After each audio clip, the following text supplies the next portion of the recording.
এই যা, তোদের জানে আর মসজিদে দেখি না, তোদের চালা একটু সুস্থ নামাজও পড়তে পারি না।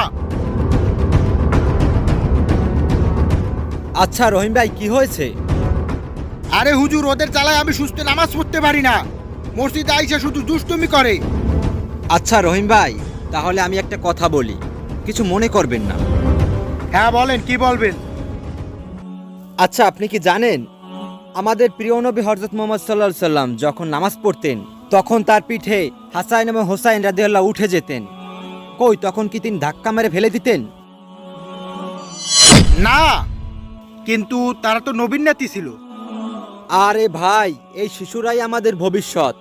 আজ যদি তাদের মসজিদ থেকে তাড়িয়ে দেন, কাল হয়তো তারা মসজিদমুখী হবে না। আজ আপনার নামাজে একটু মনোযোগ নষ্ট হলো ঠিকই, কিন্তু একবার ভেবে দেখুন, এদের অন্তর থেকে যদি আল্লাহর ঘরের ভালোবাসাই উঠে যায়, তাহলে ক্ষতি কার বেশি? তাদের দূরে ঠেলো না, কারণ তারাই একদিন আমাদের ইমাম হবে।